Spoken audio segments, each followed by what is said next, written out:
Hey guys, welcome to another video on the Inside Spurs channel. Happy Thursday afternoon. Hope you're well, hope you're having a good day, and whatever it is you're up to today, I hope it's treating you well. You'll know I haven't changed. Don't worry, these are pre-recorded from Thursday morning. So, leave me alone. Shut up. Anyway, we're talking in this video around Joshua Zirkzee, obviously someone that we spoke about on the channel before, as well as Tanguy Ndombele, and it looking like it's the final nail in the coffin for his Spurs career, as we potentially have agent moves on this front. So we'll talk about that in a second.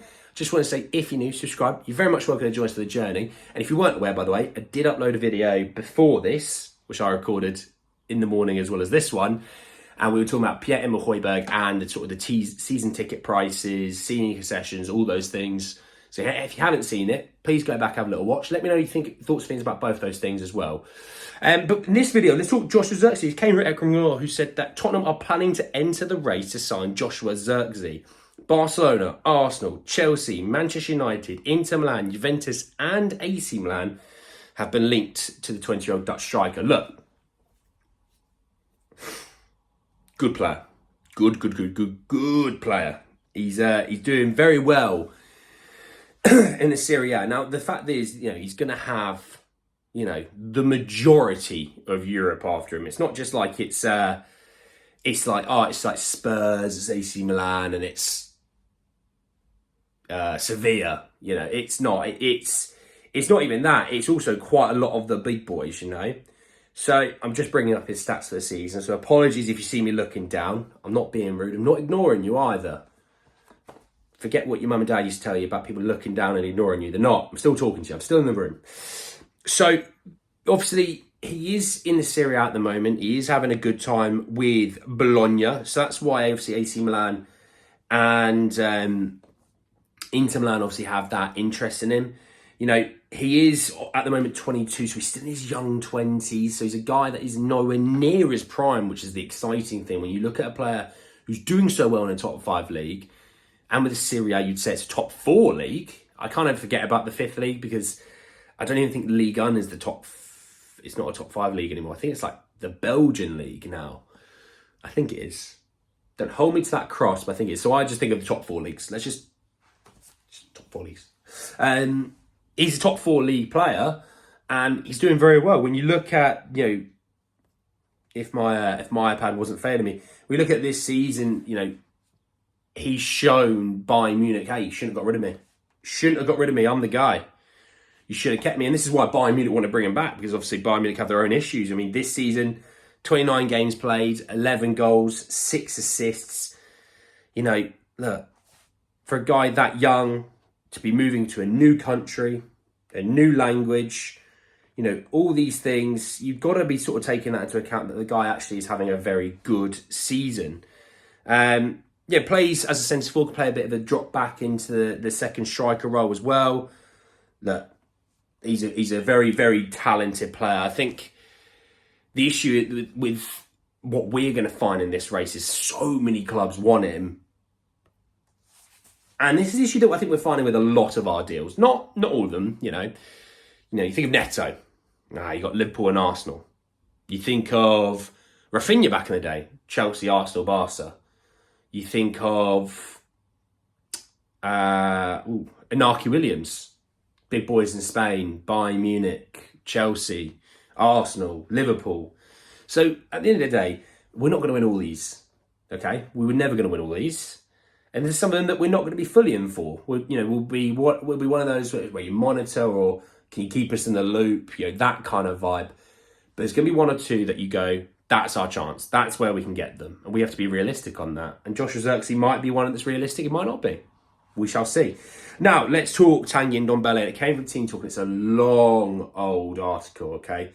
But it reads, Ndombele time is up at Tottenham. Just 4 of those appearances have come as those starts in the Turkish Super League, illustrating just how off the pace and down the pecking order Ndombele has fallen. As a result, he's been told the Istanbul side have no intention of taking up their option to sign him, just 13 million to sign him permanently. More worryingly, any hopes he had making back at Tottenham have also been extinguished. Already with a leading transfer journalist explaining why the midfielder has already been informed he will not be able to feature for the club while Postecoglou remains in charge. So that's the first little bit. look, he's had a terrible time out in Turkey. He didn't have a good time out in Italy. He didn't even have a good time out in France. Common theme stretching and spanning across this board.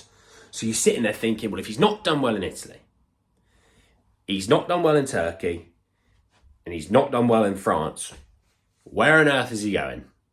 Are we having to pay him off? Well, he scored Spain, scored Germany. No, I'm joking, all right?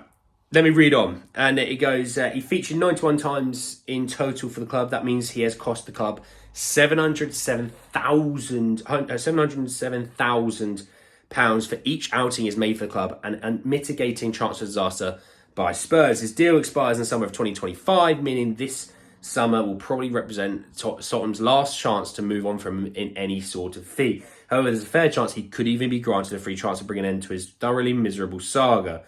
Reports last summer suggested he would become a target for the clubs in the Saudi Pro League, and it's now reported he's instructed his agent to try and secure a move there ahead of the summer. Look, I think Spurs fans will take a free transfer.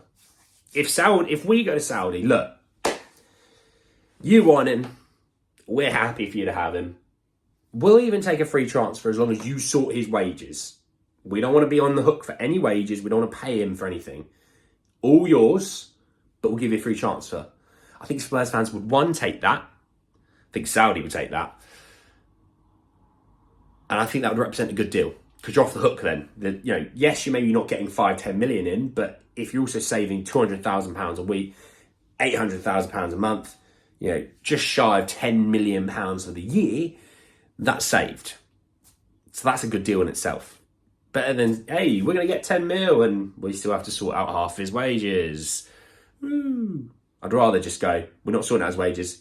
Free transfer, all yours. Have at it, Al Ittihad, Al Nassr, Al Hilal, Al Ettifaq. I think there's more, but that's only 4 that I know. That's right, sorry. Look, it's not worked. It's not worked, and the quicker we can get this sorted. I think it's early on in the summer. He's not going to be in the French squad for the national tournaments this summer. So, the earlier we can get this sorted this summer, out the door, forget about it, that's going to be a good thing. It's going to be a really good thing because every year we have the issue with our loan players that we have to spend so much time sorting them out another move because it hasn't worked, or we wanted too much, or they wanted too much. If we can kind of go, you go in, see you later, there's the plane, get on it. Right, next one up. Right, you're off that way. There you go. Get on that train. Oh, see you later. Go away. You're up next. Actually, no, you're all right. You can stay. You can stay. That's all right. You go over there. It's Ashley Phillips. Yeah. Oh, Alfie, you as well. Go on. Alfie. Alejo, stop it. There you go. See, there's 3. What are they doing? I don't know. Anyway, look. We need to just ship off the guys that aren't going to be used. Your Reguilons, your Ndombele's, the Højbjerg's going to be going. God, who else is out on loan that's not doing the business? Yeah, you Joe Rodon's going to be going. Even though, by the way, Joe he's having a great season. He's another one's going to be going, So we've got to be aware on that. But anyway, guys, at the end of the video, I hope you enjoyed. Drop a like on the video. If you did, hit me in the comment section. Your thoughts and feelings, obviously about Joshua Zirkzee. Would he be a guy that you'd want in the striker area? Would you think Richarlison needs to go for him to come in? Would you think he'd come in and join Richarlison and Sonny in that striker area? Obviously, your thoughts and feelings about Tanguy Ndombele leaving potentially on a free transfer. Or no thoughts and feelings about it all. Subscribe to the channel if you're new and hit the bell notification for more. But guys, at the end of the video, and I'll see you all very, very soon. Take care, guys.